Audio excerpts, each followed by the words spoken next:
Saludos amigos del podcast Móvil, acá en Sudamérica o en cualquier parte del mundo desde donde nos vean.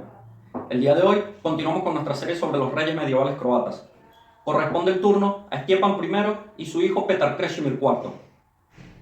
Respecto al primero, tenemos que decir que a diferencia de sus predecesores o de quienes vinieron después, basa su gobierno en una política pacifista, con muchos elementos culturales y religiosos que evidentemente se ven reflejados en la doctrina católica.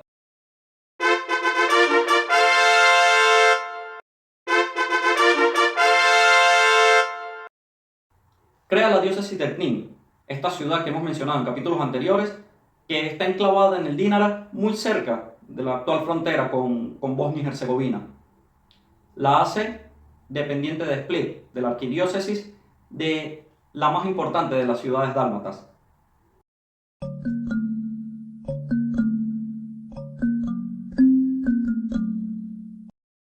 Asimismo reconquistó Zadar. Recordemos que los croatas la habían perdido a mano de los bizantinos en la década de los 20. Sin embargo, hacia el 1050 los venecianos vuelven sobre esta ciudad y la conquistan una vez más.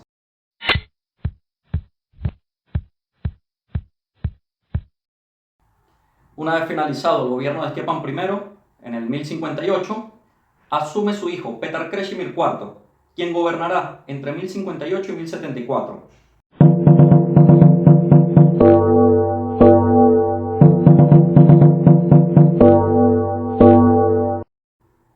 A diferencia de su padre, el pacifismo no será la única herramienta, pues el ejército volverá a ser uno de los bastiones del reino croata. Respecto a su origen, no queda del todo claro si nació propiamente en Croacia o en Venecia. Lo cierto es que su identidad era plenamente croata. Intentando dar continuidad a la política de Stjepan I, mantiene buenas relaciones con el papado. Y prueba de ello es el respaldo total y absoluto a las reformas que el Papa tomó contra el rito eslavo ortodoxo, el oriental. Sin embargo, sobre el final de su gobierno, no queda del todo claro si es él o es un rey posterior. Pero una pelea con el Papa llevará a que los normandos ataquen a Croacia y arresten al rey. Lamentablemente, como hemos mencionado en otros capítulos, las fuentes no son del todo claras y no podemos saber a ciencia cierta si ese rey capturado por los normandos fue Petar Krešimir IV. Lo único cierto es que desde esta fecha no se tienen más noticias de él.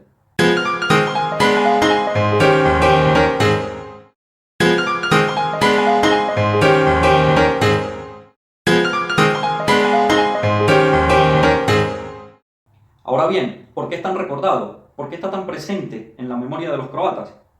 Pues Petar Krešimir IV fue uno de los reyes que expandió el reino de Croacia. Incluso es el primero en ser reconocido como rey de Croacia y de Dalmacia, lo que demuestra que esa Dalmacia bizantina, que en su momento existía, fue reconquistada por los croatas. Del mismo modo incorporó el Neretva. Aquellos aliados de los croatas en años anteriores ya son incorporados definitivamente al reino de Croacia y desde entonces no se volverá a escuchar de un principado o de un estado del Neretva autónomo o independiente. Asimismo, hay discusiones entre los historiadores respecto a si todo lo que fue la Bosnia Central también fue reconquistada por Petar Krešimir IV. Algunos dicen que sí, otros dicen que no hay suficientes pruebas para decir esto. Lo cierto es que, bajo su gobierno, Croacia volvió a crecer territorialmente.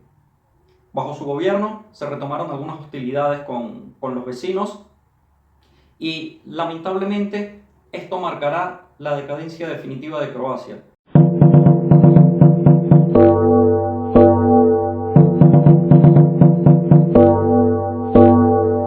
Y sobre fines del siglo XI ya comenzamos a visualizar esta relación con los húngaros, que poco a poco se aproxima y que en menos de 3 décadas pondrá su piedra fundacional.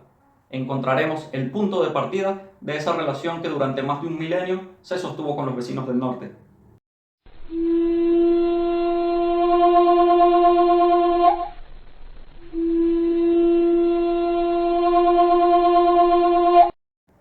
Hasta acá nuestro capítulo sobre Stjepan I y Petar Krešimir IV, pero ya en el próximo se nos viene el último rey de la dinastía Trpimirović, el último rey propiamente croata.